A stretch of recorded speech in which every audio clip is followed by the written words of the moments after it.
Welcome to the video. This video is on halftime nutrition for soccer. And before I get into that, I just want to say that we now offer channel memberships. It's a great way to support your YouTube creator. So if you click on the join button, you'll see what it's all about. Thanks.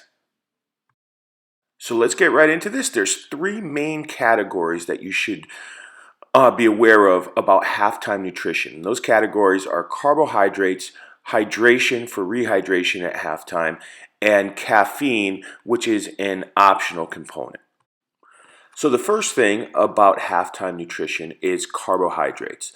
So entering into a game, if you are fully loaded on carbohydrates, that your body is carrying the maximum energy, you can give an intense physical exertion for 90 minutes. You can work hard for 90 minutes. That's all the carbohydrates in your body will be able to let you do is work hard for those 90 minutes. So during halftime, it is suggested that you refuel with 40 to 60 grams of carbohydrates. And the best way to do this is through a carbohydrate gel or an energy drink, and that's for fastest absorption, because if you start to eat solid foods, the absorption isn't as fast. Yes, you could have a banana or a piece of fruit, but I would recommend the gels and the liquids. The other thing is that after 20 minutes of hard physical exertion exercise, you could start to intake carbohydrates at that point. If you start to take carbohydrates in before the 20-minute mark in a game, then you could get kind of a sugar high, which it throws your insulin levels off, and you'll start to feel weak. So just keep that in mind.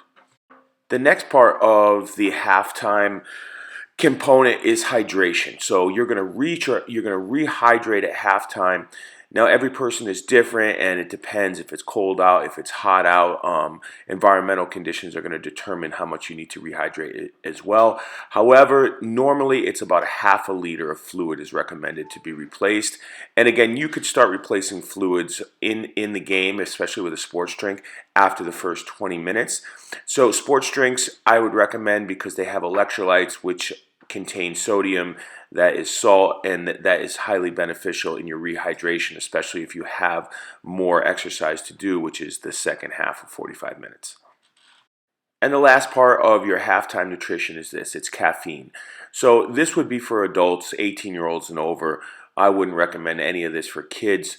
So the caffeine would be, you could take it up to 15 minutes before the game. The caffeine will last for about 90 minutes, or you could split it up into two. You would take half 15 minutes before the game and half during halftime.